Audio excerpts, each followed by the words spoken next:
Hi hello everyone, welcome back to my channel. నేను మీ స్వాతి. ఈరోజు millet fried rice చేశానండి. ఆ రెసిపీ చూసేద్దామా? స్టవ్ ఆన్ చేసి కడాయి పెట్టి అందులో ఆయిల్ వేసుకోండి.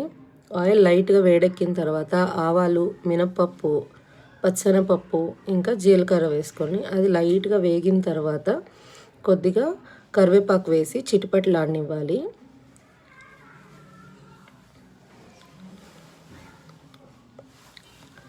ఇప్పుడు ఇంకా పచ్చిమిరపకాయలు సన్నగా తరుక్కొని అందులో వేసుకోవాలి. అది బాగా ఫ్రై అవ్వనివ్వండి. బాగా ఫ్రై అయితే మనకి రైస్లో తినేటప్పుడు నోటికి తగిలిన కారంగా అనిపించదు. పిల్లల కోసం చేస్తున్నాం కదా.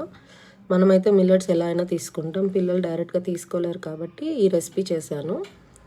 తర్వాత ఆనియన్స్ వేసుకోవాలి. ఆనియన్స్ లైట్గా ఫ్రై అయిన తర్వాత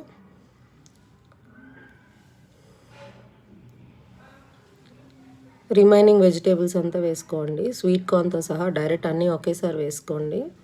సో దట్ ఇవి పూర్తిగా వేగవు, కొంచెం లైట్గా వెజిటేబుల్ తగులుతూ ఉంటుంది. సో టేస్టీగా ఉంటుంది. తర్వాత కొద్దిగా పసుపు వేసుకోండి. అది వేగుతున్నప్పుడు లెట్యూస్ బాగా వాష్ చేసుకొని చిన్న చిన్న ముక్కలు కట్ చేసుకోండి.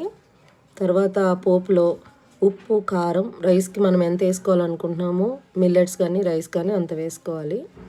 తర్వాత లెట్యూస్ వేసుకోండి, సన్న సన్నగా కట్ చేసిన లెట్యూస్ వల్లనే బాగా టేస్ట్ వచ్చిందండి ఈ ఫ్రైడ్ రైస్కి. మూత పెట్టి బాగా మగ్గనివ్వండి. సో ఇది రెడీ అయిపోయింది. ఇప్పుడు సామలు ఉడకపెట్టి నేను వాటర్ తీసేసాను. సో అది వేసుకున్నాను. తర్వాత డైరెక్ట్ మిల్లెట్స్ అంటే పిల్లలు తినరని కొద్దిగా ఒక 2 స్పూన్స్ రైస్ వేసాను. ఈ రైస్ వేసి బాగా కలిపేసి